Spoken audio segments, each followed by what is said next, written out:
आपने क्वेश्चन जो है वो शेफर्ड मेथड से सॉल्व करना है, शेफर्ड करेक्शन मेथड से सॉल्व करना है।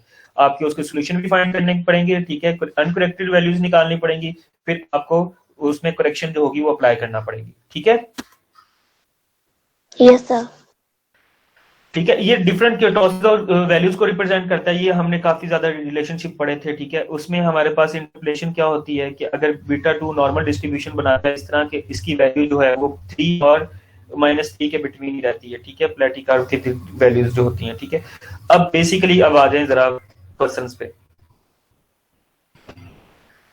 क्वेश्चन पे आ जाए। क्वेश्चन पे हमने क्या करना है कि क्या क्या चीजें हमने करनी है। अभी मैं एक चीज अपलोड कर रहा हूँ, ठीक है, और उसमें आपने क्या करना है कि अभी मुझे सॉल्व करके वो सेंड करने हैं, फिर उसके बाद हम फर्दर स्टार्ट करते हैं आगे। और थोड़ी सी और ज्यादा मैं आपकी हेल्प करने के लिए थोड़ा सा बुक से भी मैं शेयर करता हूँ कुछ चीजें। सर वो ये शेफर्ड वाला पालन है अनग्रुप के लिए भी एक बार दोबारा बताते हैं। अनग्रुप के लिए भी बता देता हूँ, 1 मिनट दे दो बस मुझे।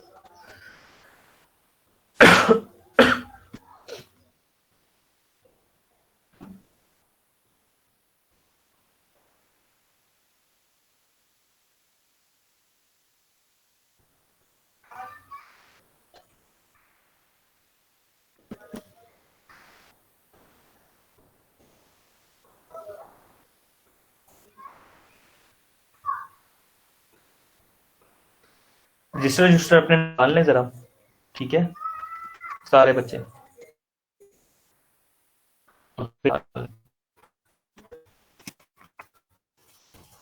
सारी क्विज है जी, मैं टाइम अभी सेट करता हूँ। सर कितना टाइम होगा इसके लिए? बट ये इसमें आपको मैं पूरा 1 घंटा दूंगा। अभी आपने जो मेथड जो करवाया, ये जो मैंने करवाया। जी जी, क्या कह रहे हैं? ये शेफर्ड वाला आप दे रहे हैं? हाँ जी, आप देख लेंगे इसमें शेफर्ड अप्लाई करना है या नहीं करना, ठीक है सर। यानी जी जी, बोले सर बोले टाइम बोले कितना है? सर हम टाइम सर बता दें। टाइम मैं अभी एक आपको घंटा बता बैठ देता हूँ, के बता यही सॉल्व करेंगे और क्लास कर देनी है। नहीं क्लास नहीं 5 बजे तक होगा मेरा।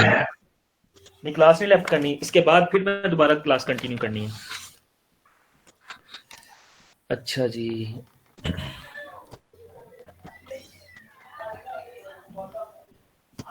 अच्छा जी, मैं आपको कुछ चीजें समझा देता हूँ, ये देखिए एक जरा। घंटा हम पहले कोशिश करेंगे फिर दोबारा क्लास में हैं। हाँ जी, अब ये देखिए आपकी प्रैक्टिस के लिए ये क्वेश्चन मस्ट आएगा पेपर में, आपको मैं पहले इन्फॉर्म कर रहा हूँ इस तरह का। और आप 4 बजे खत्म कर दें। अच्छा देखो जरा, सर क्लास खत्म कर दीजिएगा जल्दी प्लीज। इस देखे क्लास खत्म कर दें। सर आप पहले सारा पढ़ा दें उसके बाद क्विज कर लें। भी सही है। जाना होता है सर ऐसे कर लें, सर आप 4:30 बजे दोबारा क्लास स्टार्ट कर दें, हम क्विज कर लेते हैं। नहीं अच्छा सर, सर आप 5 बजे तक पढ़ा के फारा करें, हम क्विज बाद में करके दे देंगे आपको। यस सर, ये सर 5 चलें बच्चे, नहीं बाद में आप प्लीज दे दीजिएगा। अच्छा चलें, ये देखें मैं कुछ कर, अभी ये देखें, ये हमारे पास बच्चे क्वेश्चन है। इस क्वेश्चन का हमने क्या करना है कि आपने ये अनग्रुप डाटा है, ग्रुप डाटा या अनग्रुप डाटा बताओ सर ये अनग्रुप डाटा जी। ये हमारे पास अनग्रुप डाटा है, ठीक है। ये क्या है? रॉ डाटा है। तो इस रॉ डाटा की वो कहते हैं कि आप इसके 4 मूवमेंट्स निकालो।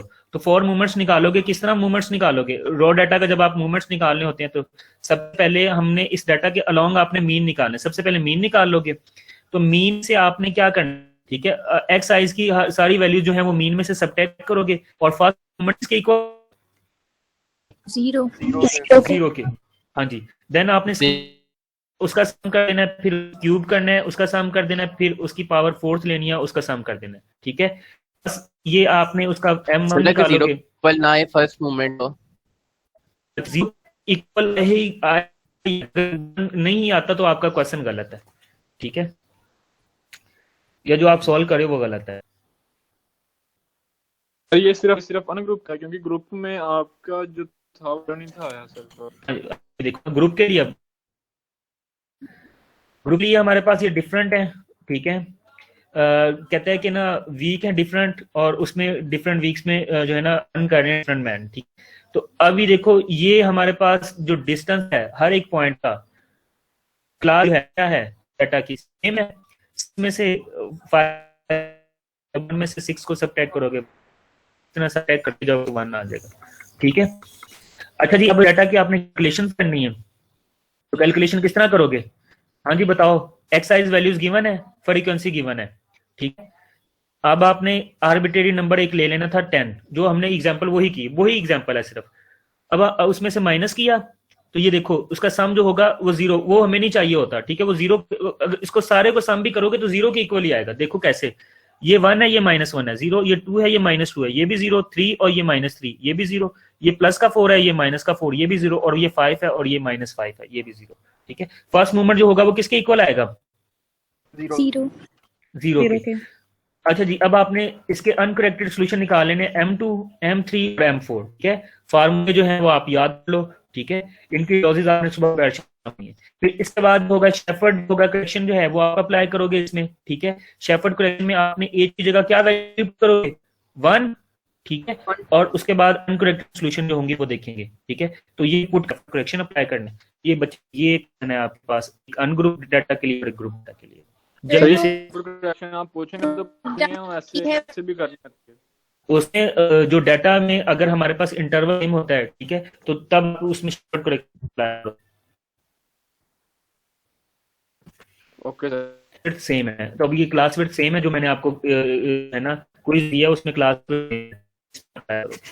जी बच्चे, और किसी का क्वेश्चन? तो बी फाइंड कैसे करेंगे? बी किस तरह निकालेंगे? B1 का फार्मूला जो है अभी मैंने आपको स्लाइड में से दिखाया था, लिख लो फार्मूला, बस पहले लिख लो। हाँ सर।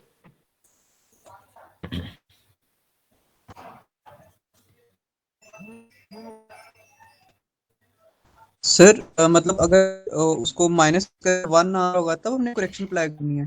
हाँ जी, ठीक है।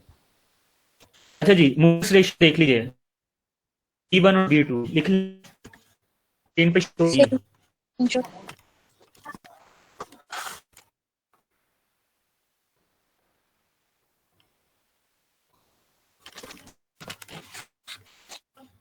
सर वो अनकरेक्टेड और करेक्टेड क्या जो फाइंड करना है उसका फार्मूला बताते हैं। वो बच्चे बुक में है, बुक आपके पास शेयर हुई है, ठीक है, वो देख लो। अगर कहते हो तो वो भी उसका ले लो, फार्मूला लिख लो। यस सर, उसका वो आप दे दे ताकि स्क्रीन ले लें। अच्छा चलो, मैं आपको शेयर लिया ना सबने, ये ले जी, ये आपका स्क्रीनशॉट लो।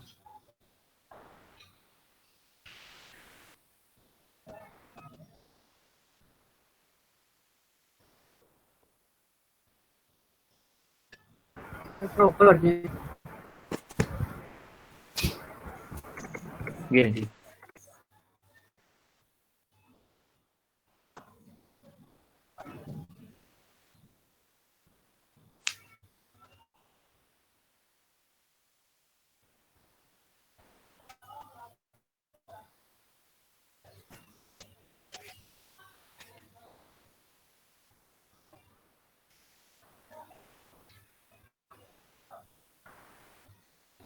क्लियर है?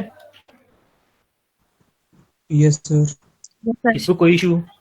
सर जब हम ये करेक्ट वैल्यू फाइंड आउट करते हैं, M3 value same to same वैसी रहती है, उसमें हम वो उसमें साथ डिवाइड मल्टीप्लाई वगैरह नहीं करते। नहीं, उसमें कुछ करना, उसमें वो जो है जो शेफर्ड है उसने जब कहा था कि M3 की वैल्यू जो होगी वो अनकरेक्टेड सॉल्यूशन की इक्वल होगी, ठीक है, वो सेम होगी दोनों की वैल्यूज।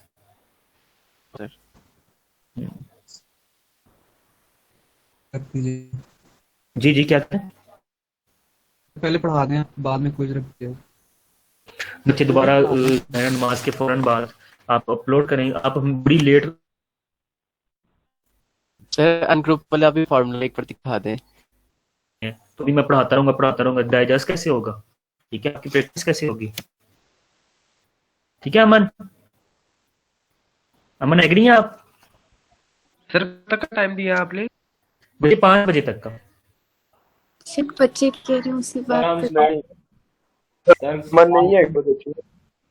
जी, अदनान तो किसी से नहीं आगे होता। सर एक बार आप पहले पढ़ा दें उसके बाद ले लें। नहीं नहीं यार, तो बाद में सर आप फिर वो टाइम बहुत आता होगा, वो घर के काम वगैरह भी होते हैं। क्लास के बाद और अगर कुछ लेना है तो स्टार्ट के टाइम बढ़ा दें थोड़ा क्या बड़ा है। फिर टेंड लगा दे इसने तो टेंडस लगा के भागने। नहीं सर मैं नहीं भागते सर। नहीं टाइम हैंड में लगानी है ये रहा कि इब्राहिम को सवाल पूछे दो तीन। अच्छा एसन पे, नहीं सारे एसन टेंडे लगाने सर। सर इधर सर मैं इधर देख रहा हूँ क्या अच्छा आप सर ऑब्जर्वेशन के क्या रहे हैं? कैमरा सर खुबैब बोलना नहीं आपने, अपना माइक ऑफ। सारे टेंडर्स लगाते हैं इंशाल्लाह 5 बजे तक सारे जो है ना अपलोड करें, ठीक है? और इंशाल्लाह 5 बजे पहले मैं अटेंडेंस लूंगा, फिर उसके बाद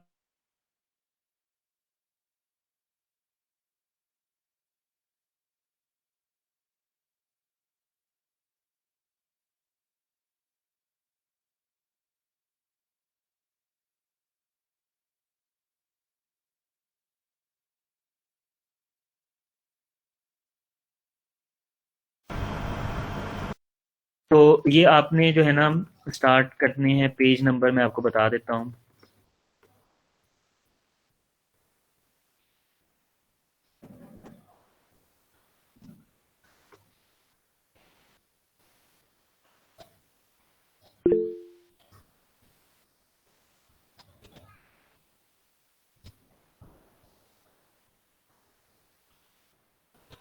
अच्छा बेटे ये हमारे पास है पेज नंबर इस बुक का जो मैंने अपलोड किया 91, ठीक है?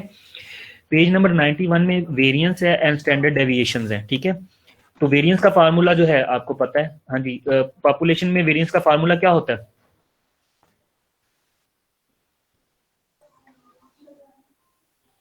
वो सामने लिखा हुआ है, देख के बता दें।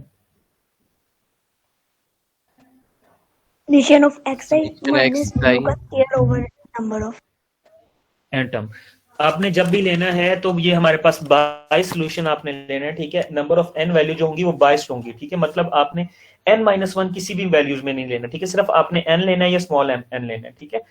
तो वो ग्रुप मतलब पॉपुलेशन के लिए हम कैपिटल N इंडिकेट करते हैं और जो है ना सैंपल के लिए हम स्मॉल m इंडिकेट करते हैं, लेते हैं। अच्छा जी, इसमें हमारे पास क्या है कि सर आपने जो क्विज दिया उसमें सर जो स्लाइड्स हैं उनमें तो सैंपल के लिए फार्मूला n-1 है, तो वो अनबाइस के लिए है ना, ठीक है? तो आपने जो भी मैं आपको बता रहा हूँ, ठीक है? उसमें जो होगा आपने जो भी सोल्यूशन फाइंड करना होगा वो आपने n के लिए सोल्यूशन फाइंड करना है, n-1 के लिए नहीं करना, ठीक है? ठीक हो गया ना? Okay sir. हाँ जी सर आपने जो क्विज दिया उसमें आपने लिखा हुआ है सर हाँ आपने जो क्विज दिया उसमें आपने लिखा हुआ है आल्सो फाइंड स्टैंडर्ड डेरिवेशन। तो स्टैंडर्ड डेरिवेशन आपने ये नहीं स्टैंडर्ड बताया कि डेरिवेशन सैंपल में फाइंड करना है या पॉपुलेशन में। Deviation oh sorry deviation, sorry. आगे निहाल। Yes sir. सिंपल आपने ये फार्मूला अप्लाई करना है, वो जब आप डाटा लिखोगे तो खुद ब खुद ये चीजें निकल आएंगी जब मूवमेंट निकालोगे। जब मूवमेंट फाइंड करोगे ना, सेकंड मूवमेंट जो होता है वो सिंपल जो है वो हमारे पास इसके वेरिएंस के इक्वल होता है। जब उसका स्क्वायर सेकंड डेविएशन का आप स्क्वायर रूट ले लोगे मूवमेंट का तो वो हमारे पास स्टैंडर्ड डेविएशन बन जाता है। Yes sir. बस कुछ भी नहीं करना, सारा डाटा उसमें ही होगा, ठीक है?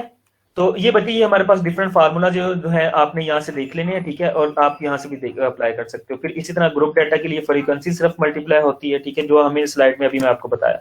फिर इसी तरह कोएफिशिएंट ऑफ स्टैंडर्ड डेविएशन जो है वो कोएफिशिएंट में स्टैंडर्ड डेविएशन को आप डिवाइड करते हो किसके साथ? मीन के साथ, ठीक है? तो ये हम देखते हैं। अब इसका छोटा सा प्रूफ जो है ना वो कहता है कि to calculate the variance and the standard deviation of an electronic calculator at least the formula of the using obtained by using, तो ये आप उसको फार्मूला ऑब्टेन कर सकते हो, ठीक है? तो उसको देख सकते हो। ये क्या अच्छा जी, उसमें क्या है कि obtain by showing that K summation of X i's minus mu का whole square is equal to summation of X i's का स्क्वायर, ठीक है, और ये हमारे पास फार्मूला है, ठीक है, total number of N term के साथ जब आप डिवाइड करते हो, ठीक है। तो अगर आपने लेफ्ट हैंड साइड का स्क्वायर ओपन कर दिया, a माइनस बी का होल स्क्वायर ओपन करें तो ये हमारे पास एक्स आई का स्क्वायर बन जाता है, फिर म्यू का स्क्वायर बन जाता है, फिर माइनस 2 xi और म्यू। फिर आपने समेशन जो है हर एक साइड पे अप्लाई कर दीजिए, हर एक पे अप्लाई करेंगे तो इसमें हमारे पास ये वैल्यू जो होंगी कैसे बनेगी। अब आपने इसमें ये करना है कि आपको ये पता है कि जो है म्यू, ठीक है, वो हमारे पास इक्वल होता है summation of X i's divided by N, ठीक है, तो उसकी वैल्यूज को पुट करोगे तो ये हमारे पास जो होगा वैल्यूज जो है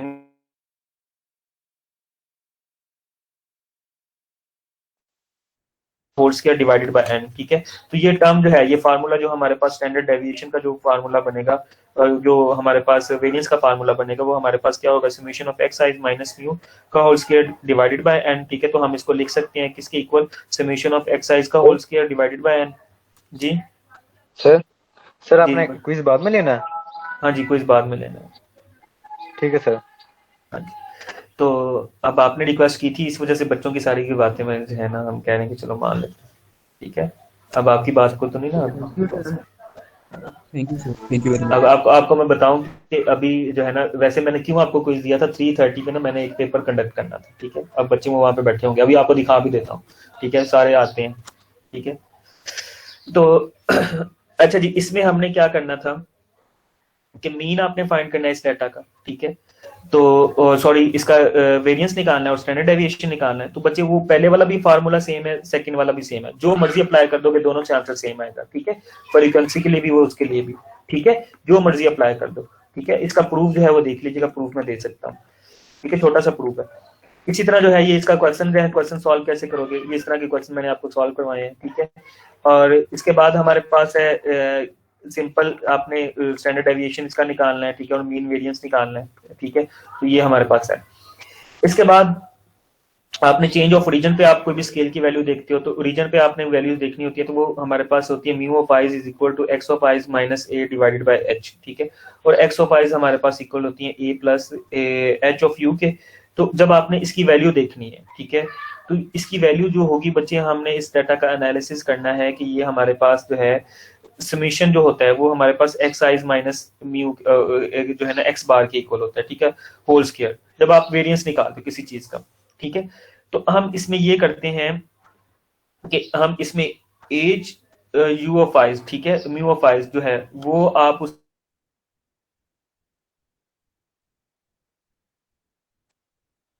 तो हमारे पास क्या बन जाएगी, ये वैल्यू जो है, ठीक है, ये हमारी एज के इक्वल आ जाएगी। और ये वैल्यू जो है, अगर इसमें से एज वैल्यू कह लो कि कॉमन ले लो, ठीक है, तो वो हमारे पास क्या होगा कि यहाँ से कांस्टेंट जो होगा वो कैंसिल हो जाएगा, खत्म हो जाएगा, ठीक है।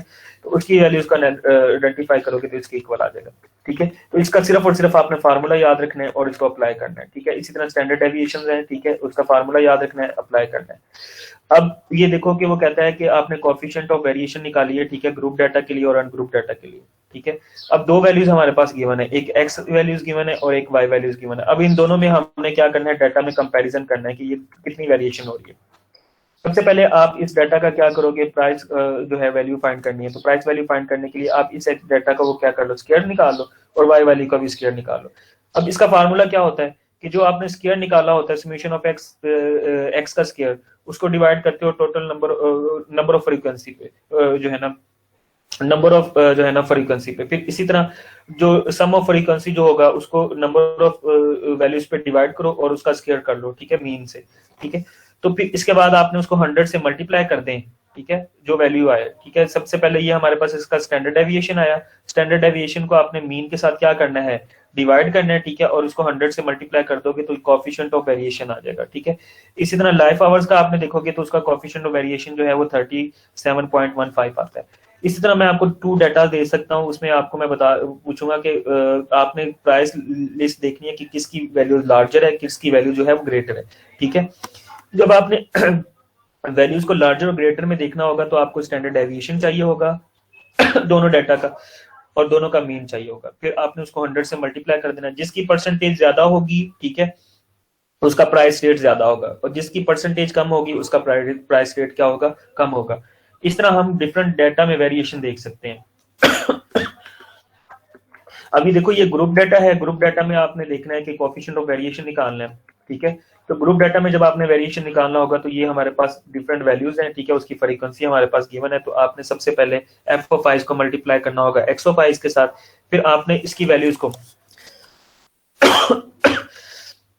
मल्टीप्लाई करना है कि एक्स ऑफ आई का स्क्वायर करना है, उसको फ्रीक्वेंसी के साथ मल्टीप्लाई करोगे, ठीक है।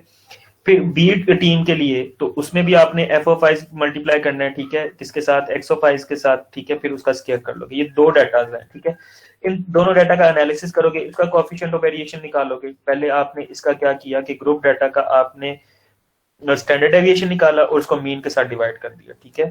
तो मीन आप इस डाटा का तो सिंपल निकाल सकते हो, 56 को डिवाइड कर दोगे किस पे, 5 पे, ठीक है। तो वो हमारे पास अप्रोक्सीमेटली किसके इक्वल आता है, वो हमारे पास 1.06 के इक्वल आता है, ठीक है। तो उसकी वैल्यू पुट करोगे और उसके बाद आप उसका एनालिसिस कर लो, ठीक है। और इस तरह बी टीम के लिए, और जिसमें हमारे पास परसेंटेज ज्यादा है। अब ये देखो कोई भी हमारे पास डाटा है, बॉक्स प्लॉट आप बनाते हो, तो उसमें आपके पास कोई भी वैल्यू जो होती है वो बहुत कहीं में बहुत ज्यादा लार्ज होती है, कहीं पे बहुत ज्यादा स्मॉल होती है, ठीक है। जब हमारे पास कहीं पे वैल्यू बहुत ज्यादा लार्ज हो और कहीं पे बहुत ज्यादा स्मॉल हो, मतलब किसी में वैल्यू जो है बहुत ज्यादा ग्रेटर वैल्यू है, ठीक है, और किसी में बहुत ज्यादा स्मॉल वैल्यू है, ठीक है। एक मिनट बच्चे, ये जो है इस बच्चे को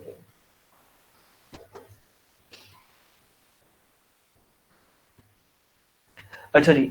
अब ये देखिए कि ट्रिम्ड और विंसर्स मेजर्स क्या होते हैं। Data sets often contain extreme usually large और small observation which may be very different from mainly body, ठीक है, of a data and may seem to be incorrect, ठीक है। तो हमारे पास ऐसी वैल्यूज जो हमारे पास बहुत ज्यादा स्मॉल हो या बहुत ज्यादा हमारे पास लार्ज हो, ठीक है, ऐसी वैल्यूज को जब आपने डाटा का एनालिसिस करना होता है, तो जब आप उसको देखते हो तो उसमें आपने उस वैल्यूज को ऑब्जर्वेशन देखनी होती है, ठीक है। तो उसमें वो कहता है कि अगर वैल्यू स्मॉल वैल्यू और वेरी लार्ज वैल्यू है, ठीक है, तो उसको हम ट्रिम कर सकते हैं वैल्यूज को, ठीक है। उस डाटा को ट्रिम करके उसका सोल्यूशन एक्यूरेट फाइंड किया जा सकता है। अभी देखो ट्रिम वैल्यू आप किस तरह अप्लाई करोगे। ये हमारे पास एक डाटा है, ठीक है। अब हमने इस डाटा में आपने 2 क्वार्टाइल निकाल लेने, Q1 क्वार्टाइल निकाल लेना और Q3 क्वार्टाइल निकाल लेना, ठीक है। अब Q1 से जो छोटी वैल्यूज होंगी उसको आपने निगलेक्ट कर देना है, और Q3 से जो बड़ी वैल्यूज होंगी उसको भी आपने निगलेक्ट कर देना है, ठीक है। उन वैल्यूज को आपने छोड़ देना है, ठीक है। और फिर आपने उन ट्रिम वैल्यूज जो Q3 से बड़ी हैं उनको छोड़ दिया, जो Q1 से छोटी हैं उन वैल्यूज को छोड़ दिया, ठीक है, डाटा में से, रो डाटा में से, ठीक है। फिर आपने उनको सम करना है और टोटल नंबर ऑफ ऑब्जर्वेशन पे जो उसमें ट्रिम में आई है, ठीक है, तो उसकी आपने मीन फाइंड कर लोगे, ठीक है। और उसी डाटा का जब आपने स्टैंडर्ड डेविएशन निकालना होगा, तो स्टैंडर्ड डेविएशन जो है ग्रुप की फॉर्म में निकालना तो ग्रुप की फॉर्म में निकालो, अनग्रुप की फॉर्म में निकालना है तो अनग्रुप की फॉर्म में निकाल लो, ठीक है।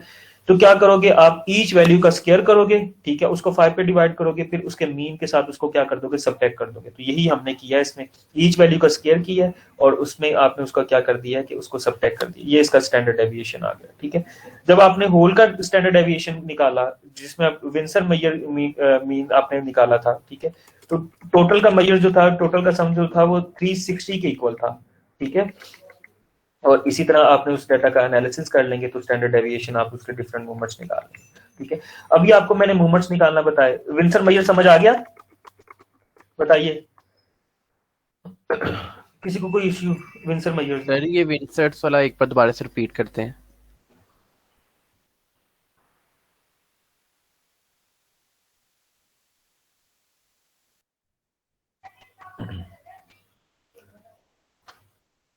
हाँ जी, विंसर मेजर समझ आ गया आपको?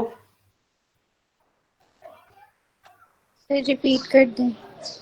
अच्छा देखो, सबसे पहले हमारे पास रॉ डाटा होता है, रॉ डाटा होता है तो उसमें रॉ डाटा में हमने क्या करना है बच्चे, ये ना अपने ग्रुप में प्राइवेसी लगाओ, प्राइवेसी लगा के टेक्स्ट किया करें, ठीक है। कोई भी आपने ऐसा नहीं, इस बात को आप इंश्योर करो। सर मैं एडमिन नहीं हूँ, मुझे एडमिन से हटा दिया, लगा दिया, बना देता। अच्छा जी, इसमें जो है ना, आपने अगर इस तरह के ग्रुप जो है ना, मैं फौरन लीव कर देता हूँ, मैं आपको बता रहा हूँ, है। तो क्या है कि सबसे पहले हमारे पास ये एक डाटा है, ये हमारे पास डाटा का आपने क्या करना है कि कोई Q1 निकालोगे, क्यूटाइल 1 निकालोगे और क्यूटाइल 3 निकालोगे, ठीक है।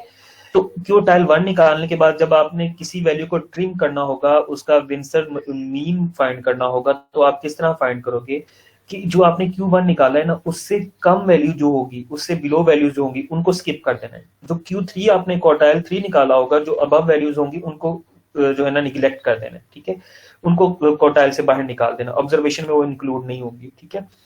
अभी देखिए कि 36 से जो बिलो वैल्यू है वो हमारे पास अप्रोक्सीमेटली वो 32 है, वो उसमें से निगलेक्ट हो गई, खत्म हो गई, ठीक है, ट्रिम हो गई। इसी तरह जो है 45 इसका क्या आया, वो हमारे पास इसका क्वार्टाइल आया, ठीक है। 46 और 48 जो होगा वो उसमें से जो होगा वो खत्म हो जाएगा, डाटा में से ट्रिम हो जाएगा। उसका आपने मीन निकाल लेना है, फिर मीन का आपने स्टैंडर्ड डेविएशन निकालना है। स्टैंडर्ड डेविएशन या वेरिएंस निकालोगे तो वो क्या होगा, वो आप सिंपल इस मेथड से निकालोगे कि आप इस सारी वैल्यूज का स्क्वायर करोगे, स्क्वायर करने के बाद उसको टोटल नंबर ऑफ वैल्यूज पे डिवाइड करोगे, ठीक है जी बच्चे। सर ये सूप ऐड कर दें। अच्छा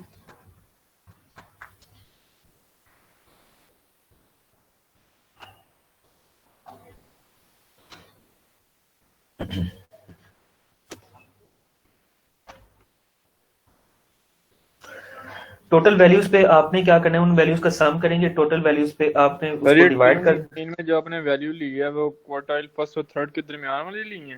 हाँ, जो दरमियान वाली ली है, मतलब वो क्वार्टाइल भी शामिल होंगे उनके पॉइंट्स, उससे बिलो वैल्यूज नहीं शामिल होंगे, ठीक है। Okay sir.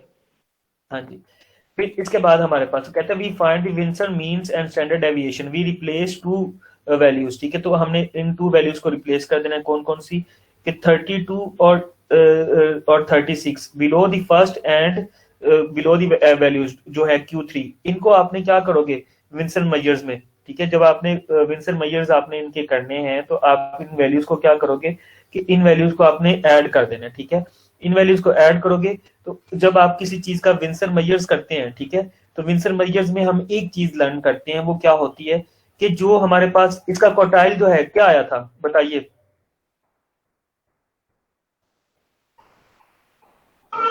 36 एंड 45।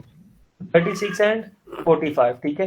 जब भी हमारे पास कोई भी वैल्यू का आपने मेजर करना होगा तो उसमें हमारे पास ये कहता है कि ना, जब आपने विंसर्स निकालने हैं उसके, ठीक है, तो आपने उसकी लास्ट वाली वैल्यू जो है वो जो उसका Q1 और Q3 निकाला है, ठीक है, उसमें आपने उसका एक वैल्यू जो है Q1 और Q3 ऐड कर दें, देन आपने उसका सम कर देना है, ठीक है। फिर आपने उसका मीन निकाल लेना है, फिर उसका आपने स्टैंडर्ड डेविएशन निकाल लेना है, बस ये चीज आपने करनी है। इसी तरह मूवमेंट्स आप निकालोगे, आर की वैल्यू 1 रखोगे, फर्स्ट मूवमेंट आ जाएगा, आर की वैल्यू 2 रखोगे, सेकंड, आर की वैल्यू 3 रखोगे, थर्ड, और आर की वैल्यू 4th रखोगे, फोर्थ। अभी हमने इसके मूवमेंट्स सीखे, ठीक है। इसके मूवमेंट्स के कुछ प्रूव्स हैं, ठीक है, प्रूव नहीं करने की, सिर्फ आपने वैल्यूज याद रख लो तो वो ज्यादा बेहतर है, ठीक है। ये देखो, ये इसका पूरा प्रूव है, जो है ना टेलर एक्सपेंशन से इसको प्रूव किया जा सकता है, ठीक है, लेकिन प्रूव करने की जरूरत नहीं है, सिर्फ और सिर्फ आपने क्या करना है कि इनकी एक्सपेंशन मतलब इसके फार्मूले याद कर लीजिए, ठीक है, इसके फार्मूले याद कर लें और उसी को अप्लाई। Okay sir. और ये शेपर्ड अभी मैंने आपको करवाया, ठीक है, ये बीटा 1 और बीटा 2 वैल्यूज जो हैं वो आपको अभी मैंने वैल्यू बता दी है कि आपने किस तरह सॉल्व करना है, ठीक है, कि बीटा 1 और बीटा 2 की वैल्यूज, ठीक है। ये हमारे पास अभी क्वेश्चन हमने देखा, ठीक है, ये वाला क्वेश्चन मैंने शेपर्ड वाला अभी आपको मैंने बताया कि कैसे सॉल्व करना है, ठीक है, यहाँ तक है बस, ठीक है, बाकी हम नेक्स्ट क्लास में करेंगे। और अच्छा जी सर ये जो अच्छा सर ये B1 में और B2 में जो आपने वो M यूज किए हैं, M3 और M2, सर ये कौन से वाले हैं सर? ये करेक्ट वाले हैं या अनकरेक्ट वाले हैं? ये करेक्ट वाले, करेक्टेड वाले ओके ठीक सर। है। ग्रुप डाटा में करेक्टेड वाले होंगे, अनग्रुप डाटा में तो वही होंगे सिंपल जो आप फाइंड करोगे। ओके सर, ठीक है। अच्छा जी, क्विज का टाइम टेबल तक कर देंगे ना? सही है। हाँ जी। अच्छा जी, properties of the variance, properties of a variance बच्चे देख लो, छोटे छोटे से एक दो स्लाइडें मैंने आपके लिए बनाई थी। प्रॉपर्टीज ऑफ अ मेजर जो है वेरिएंस क्या होती है, कुछ प्रॉपर्टीज भी हमने देखनी थी। कहता है variance and standard deviation has the following properties. Constant पे हमेशा वेरिएंस जो होता है वो क्या होता है, जीरो होता है। कांस्टेंट पे हमेशा वेरिएंस जो होता है वो क्या होता है बच्चे, जीरो होता है। ठीक है, क्योंकि variance of a constant is equal to zero if A is any constant, then उसका वेरिएंस जो होगा वो किसके इक्वल आ जाएगा, वो जीरो के इक्वल आ जाएगा। ठीक है, अब आपने उसका वेरिएंस देख लिया।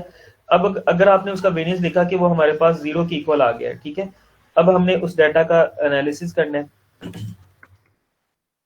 नेक्स्ट कहता है the variance is independent of origin. ये ओरिजिन से क्या होता है, इंडिपेंडेंट होता है। मतलब ये है कि अगर आप इसमें कोई भी कांस्टेंट वैल्यू ऐड करोगे वेरिएंस में तो उसमें कोई भी चेंज नहीं आएगा, ठीक है।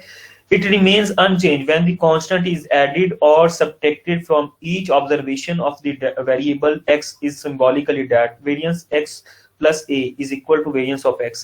The property is also called invariant of to change of the origin, ठीक है, तो इस प्रॉपर्टी को कहते हैं। इसी तरह the variance of the sum of the two independent variables is equal to the sum of their respective variance। अगर आपने क्या करना है कि वेरिएंस फाइंड करना है x और y का, तो वेरिएंस ऑफ x प्लस क्या होता है वेरिएंस ऑफ y, आप अलग अलग उसका क्या कर सकते हो, फाइंड कर सकते हो।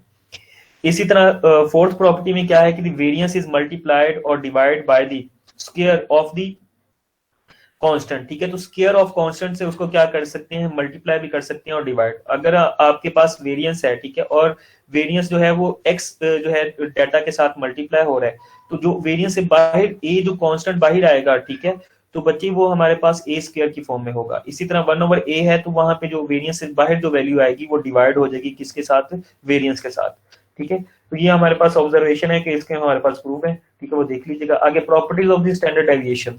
प्रॉपर्टीज ऑफ स्टैंडर्ड डेविएशन में हमें पता होना चाहिए कि जब भी आप कांस्टेंट के अलोंग जो है स्टैंडर्ड डेविएशन फाइंड करेंगे तो ऑलवेज जो होगा वो हमारे पास 0 के इक्वल होगा।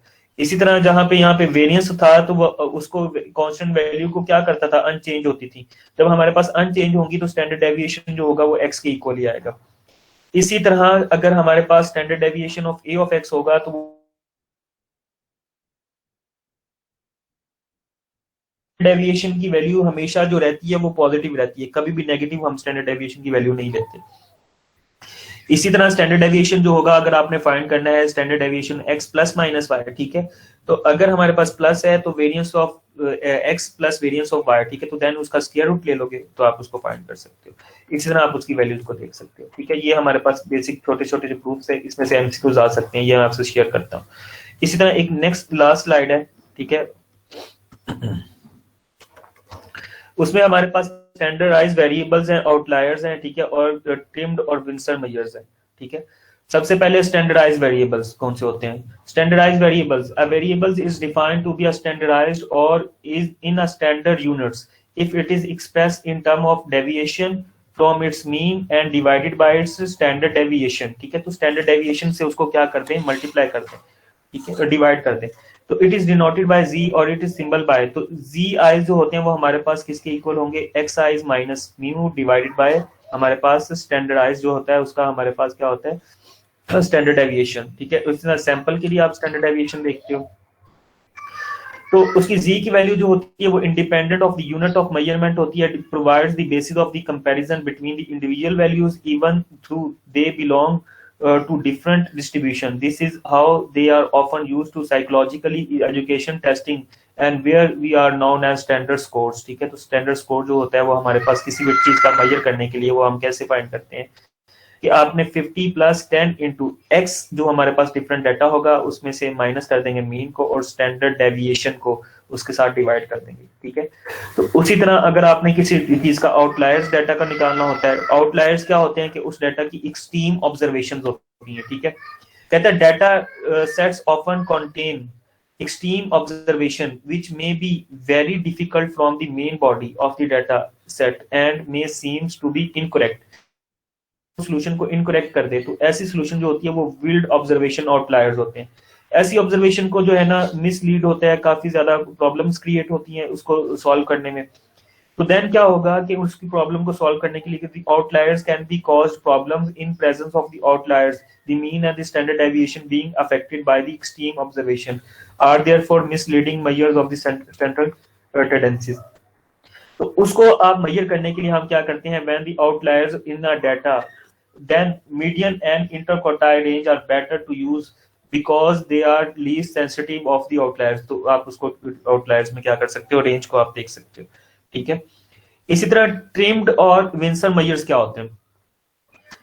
ट्रिम्ड मेजर्स, चलो जी अमन इसको पढ़िएगा जरा। When outliers are present, it's better to remove them from this purpose.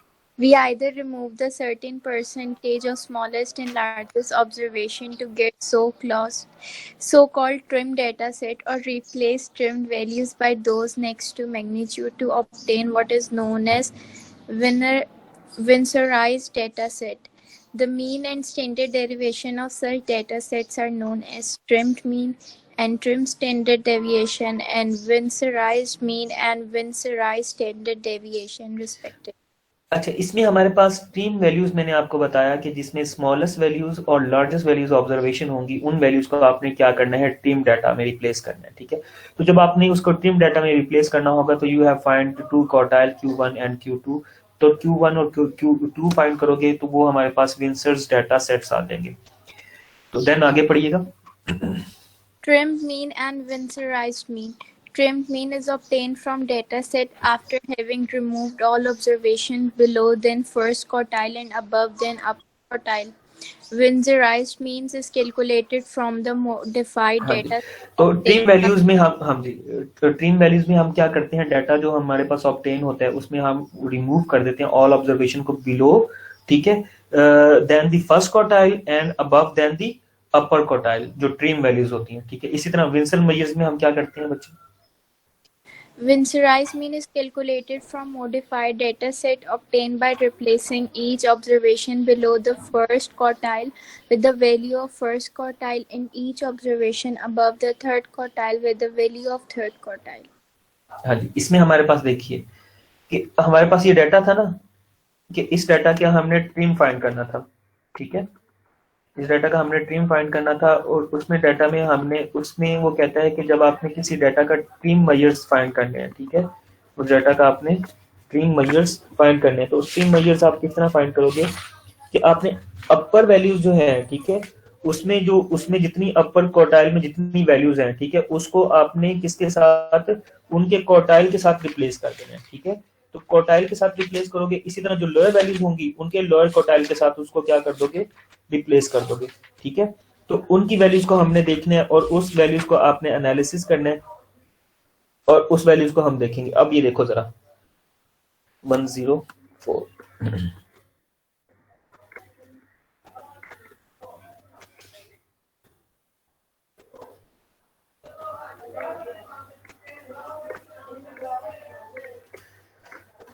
Vinson measures. अब मुझे बताइए कि इसमें हमारे पास Q1 जो था, Q1 कहाँ पे आया था?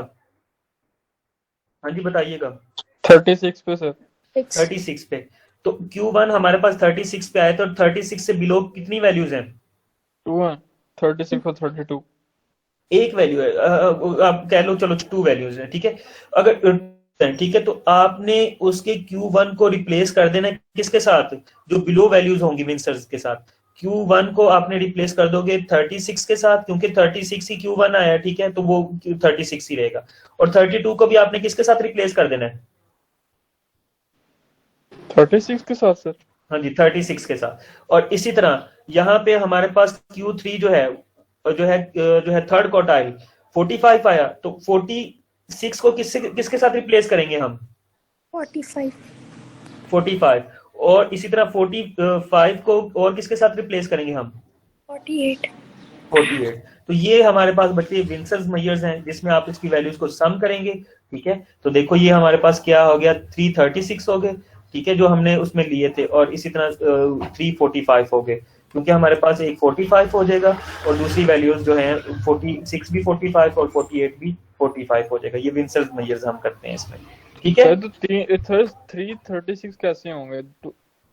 देखो ना, अब ये देखो जरा, एक 36 जो हमारे पास Q1 का फर्स्ट क्वार्टाइल का, तो इसको तो हम रिप्लेस कर रहे हैं।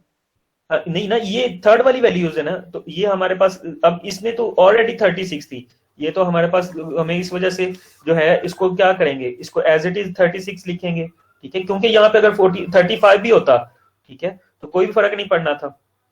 सही है, तो यहाँ पे 35 की जगह हमने क्या लिखना था, 36 ही। ठीक है, और यहाँ पे 32 की जगह भी हमने क्या लिखना है, 36 ही, क्योंकि Q1 जो है वो थर्ड वैल्यूज है। थर्ड वैल्यू इसमें कौन सी आ रही है, 36 ही आ रही है। समझ आइए, नहीं आई? बताएं सर, यानी कि 32 की जगह 36 लगा देना हमने। हाँ जी बस। और जी तो ठीक है Q1 से सर। बस ये याद रखें, Q1 से जितनी बिलो वैल्यूज होंगी ना उसको आपने 36 के साथ रिप्लेस कर देना। और ठीक है? सर ये सारों को फिर प्लस करना है? हाँ जी, सारों को प्लस करना है। ठीक है, वो इसका मीन निकाल लोगे। ये देखो विंसल मेजर्स में आपने मीन निकाल लिया जो 40 आ गया। ठीक है, और इसी तरह विंसल मेजर्स में आपने इसका स्टैंडर्ड डेविएशन निकाल लिया। Okay sir. ठीक है, ये हमारे पास इस स्लाइड में था। तो अच्छा जी, नेक्स्ट पढ़िएगा। Trimmed mean and Vincerized standard deviation. Trimmed standard deviation and Vincerized standard deviation are computed from trimmed data and Vincerized data. Vincerized data। तो इसी तरह स्ट्रीम डेविएशन जो है वो स्ट्रीम वैल्यूज को मेजर करती हैं, और ठीक है, और इसी तरह ट्रिम डाटा और इसी तरह ट्रिम डेविएशन जो होंगे ट्रिम डाटा को मेजर्स करेंगी। विंसराइज मेजर जो है वो विंसराइज स्टैंडर्ड डेविएशन से हम मेजर करेंगे। तो ये इसकी अभी एग्जांपल जो अभी आपको मैं दिखा रहा था वही थी। ठीक है, तो ये चीजें हैं, ये अभी आपसे मैं लेक्चर शेयर करता हूँ। ठीक है, आप स्टार्ट हो जाएं। ठीक है, तो अपना क्विज सॉल्व करने के साथ साथ मैं अटेंडेंस ले लेता हूँ। ठीक है, जिसकी अटेंडेंस लेता होती जाए वो जाता जाएगा। ठीक है बच्चे, किसी का कोई क्वेश्चन हो तो वो मुझसे पूछ सकते हैं। अगर आपने जो है ना सॉल्व करना हुआ तो आपके बुक में पेज नंबर जो है ना 198 से ऑनवर्ड जो है ना जहाँ तक चैप्टर एंड हो रहा है। ठीक है, तो यहाँ तक आपके बुक में जो है ना बच्चे स्लाइडें भी मैं शेयर कर देता हूँ, और इस बुक में से भी आप देख सकते हैं। बुक में भी एग्जाम्पल सेम है, स्लाइड में भी एग्जाम्पल सेम है।